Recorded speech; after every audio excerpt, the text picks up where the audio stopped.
ಎಷ್ಟೊಂದು ಪ್ರಶಾಂತವಾಗಿದೆ ನಿಮ್ಮೂರು. ಈ ಜನ, ಈ ಗಾಳಿ, ಈ ನೆಲ, ಈ ನೀರು ಅದ್ಭುತ. ನಾನಿಲ್ಲಿ ಬಾಳೋದಕ್ಕೆ ತುಂಬಾ ಪುಣ್ಯ ಮಾಡಿದ್ದೆ. ನಡೀರಿ ಹೋಗೋಣ. ಎಲ್ಲಿಗೆ? ಮನೆಗೆ.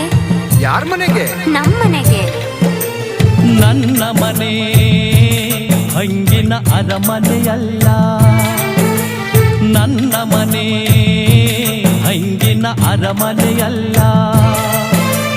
ಹೊಂಗೆಯ ಮರದಡಿಯ ಹುಲ್ಲು ಗುಡಿಸಲೆ ನನ್ನ ಗೆಳತಿ, ಹೊಂಗೆಯ ಮರದಡಿಯ ಹುಲ್ಲು ಗುಡಿಸಲೆ ನನ್ನ ಗೆಳತಿ. ನನ್ನ ಮನೆ ಇದು ನನ್ನ ಮನೆ. ನಾನು ನೀವು ಜೊತೆಲಿದ್ರೆ ಈ ಮನೆನೇ